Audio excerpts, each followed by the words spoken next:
ಯಾರವ್ವ ಇವಳು ಚೆಲುವೆ ಚೆಲುವೆ ನನ್ನ ಕಣ್ಣೆ ಬಿತ್ತು.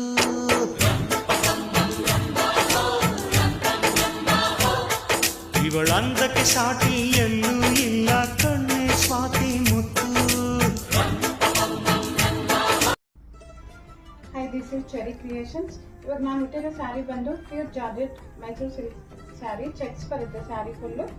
ಆಮೇಲೆ ಇದಕ್ಕೆ ನಮ್ಮ ಹತ್ರನೇ ಈ ಥರ ಹ್ಯಾಂಡ್ ವರ್ಕ್ ಮಾಡ್ಕೊಂಡಿದ್ದೀನಿ. ಪ್ಯೂರ್ ಹ್ಯಾಂಡ್ ವರ್ಕ್ ಡಿಸೈನ್ ಇದು. ಬ್ಲೌಸ್ ಫುಲ್ ಈ ಥರ ಬರುತ್ತೆ, ಪ್ಲಸ್ ಬೋಟ್ ನೆಕ್ ಇದೆ. ಬೋಟ್ ನೆಕ್ ಏನು ಬ್ಯಾಕ್ ಸೈಡು ಡಿಸೈನ್ ಇದೆ. ಆಮೇಲೆ ಇದರಲ್ಲಿ ನಿಮಗೆ ಕಲರ್ಸ್ ಅವೈಲೇಬಲ್ ಇದೆ. ಬೇಕಂದ್ರೆ ಒಂದು ಎಕ್ಸಾಂಪಲ್ ತೋರಿಸ್ತೀನಿ ನೋಡಿ. ಈ ಥರ ಕಲರ್ ಚಾರ್ಟ್ ಬರುತ್ತೆ ನಿಮಗೆ. ತುಂಬ ಲೈಟ್ ವೇಟ್ ಇದೆ. Pure georgette Mysore silk checks saree ಇದು. ಬೇಕಂದ್ರೆ ಒನ್ ಟೈಮ್ ವಿಸಿಟ್ ಮಾಡಿ cherry creations, KR Puram, Devasundar, main road.